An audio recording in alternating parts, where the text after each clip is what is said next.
China has seen tremendous growth in the last decade, and as it moves its economy to be more driven by goods and services away from manufacturing, the question is, could India be the next China?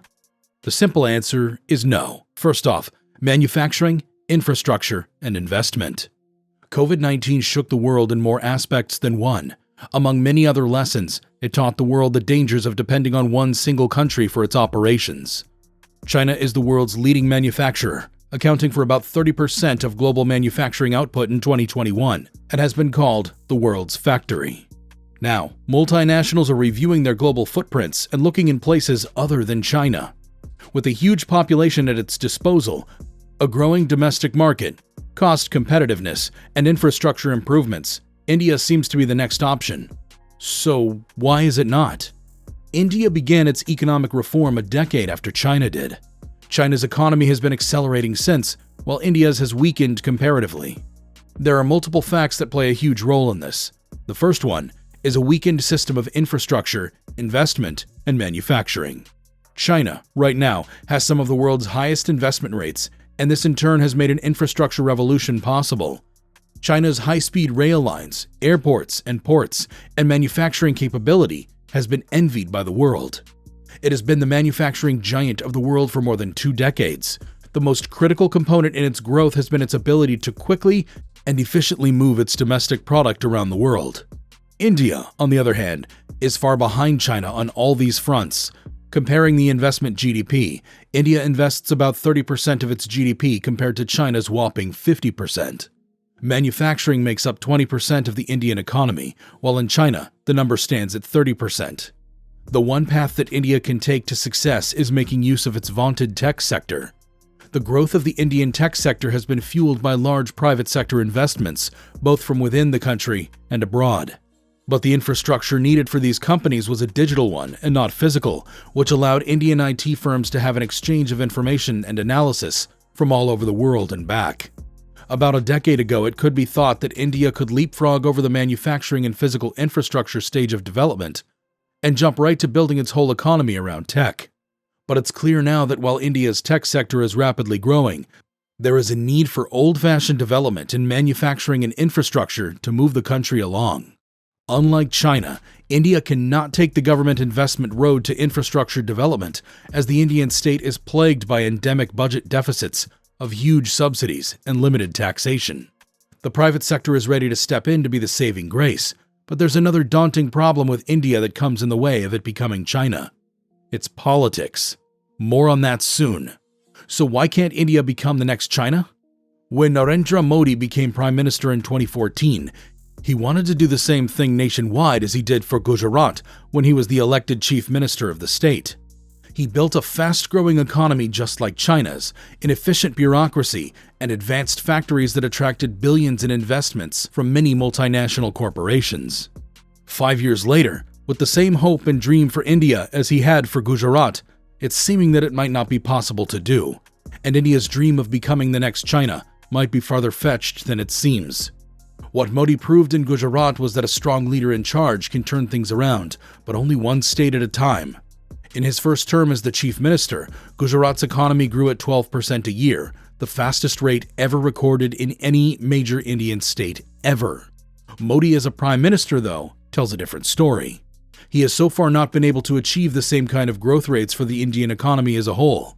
It's going along the rates of 6 to 7%, which is far lower than China's when it was at the same level of development as India today. Communist China began loosening its control over the economy in the late 70s after being fed up with the economic stagnation the country suffered under Mao. Rural China was left to till their own land or leave the interior provinces in search of livelihood.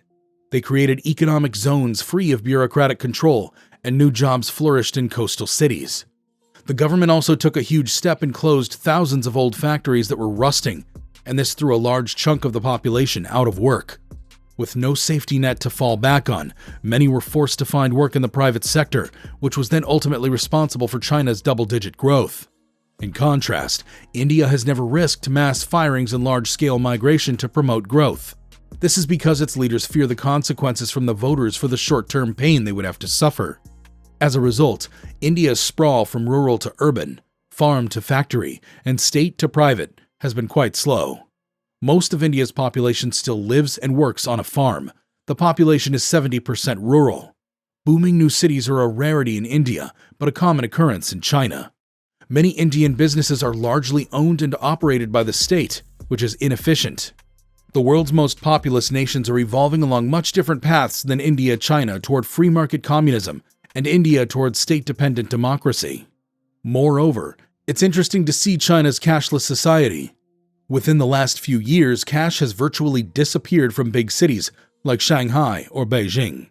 Modi tried doing the same by implementing state fiat. He suddenly withdrew all big bills overnight in 2016. The results were not the same as China's, though. Instead of a shift to digital currency, this move created a shortage of the old kind that still weighs heavy on the economy to this day. Now, politics is the name of the game. India is a land of diverse cultures. While it is a wonderful thing when it comes to the diversification of public discourse, it also creates challenges when it comes to implementing economic reform, something the Chinese state does not have to deal with. When the Chinese government sets out to do something or implement reforms, there's very little pushback, not enough to stop a major project from going forward. In India, the situation provides a stark contrast. A regular, ironic complaint is, quote, too much democracy. Raising government revenue to pay for major infrastructure projects seems to be too hard a job. For example, let's look at expanding and improving the rail system, which would be a matter of national interest. But the state-owned Indian railways defend the status quo, and it takes years to implement a change or even make decisions. Modi plans to change all this, but his plans have yet to make any real-world impact. One reason is that the government does not control the upper house of India's parliament. Even though the upper house does not have a lot of decision-making power, it can slow down, if not completely shut down, government proposals. Finally, Bangladesh in the race? Bangladesh has been doing really well economically, and a post-COVID reality poses the question if Bangladesh, a country with a much smaller population than the giant India, might eventually win the race to become the next China. Bangladesh's growth can be attributed to the fact that it is following the path of previous Asian tigers.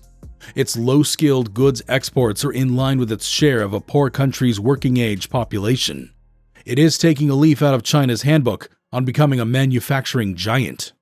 India, however, has gone the other way, choosing not to produce the things that could have absorbed its working-age population of 1 billion into factory jobs, basically missing out on 5% of the GDP. Especially since the pandemic, the recovery period for India's economy is going to take some time. And at the same time, it is an asset for Bangladesh to get ahead of India. India's huge population meant the pandemic hit the country the hardest, whereas Bangladesh's was obviously much lower than India's. All in all, comparing India and China is a fun thought experiment, but the two countries have far less in common with each other than we think. China is a one-party autocracy, and India is a diverse multi-party democracy that will always struggle to rally all its people behind a single cause. That's it for today, folks. Like this video if you enjoyed it and share it with your friends. Hit the subscribe button to keep watching more videos like this, and we'll see you in the next one. Bye.